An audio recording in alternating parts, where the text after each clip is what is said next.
The second humans disappear from Earth, chaos ensues. Planes, trains, and automobiles, without drivers, would collide, derail, and tumble out of the sky. Within the first hour, mass blackouts would start to occur across the globe.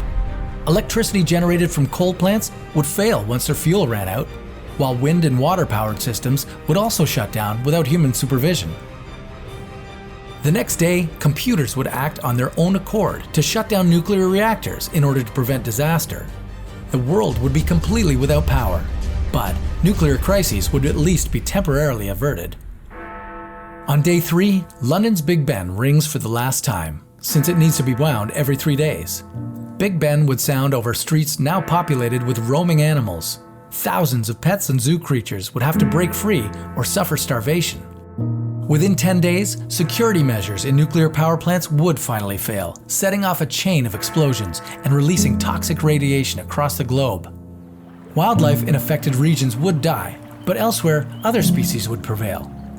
Domesticated cattle and livestock would take to the North American Great Plains where they could graze freely. Supermarkets would be infested with mice and rats, and former pets would turn feral in their bid for survival. Within a few years, the cities we so easily recognize today would look like converted natural theme parks. Nuclear radiation would have cleared, and vegetation would sprout across the urban sprawl.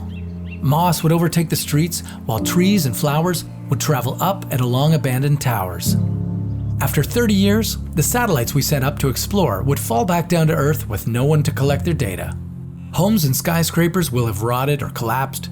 In some coastal areas, entire cities will have been reclaimed by the sea, and old ships, sunk or ran aground, would be the foundation of new coral reefs.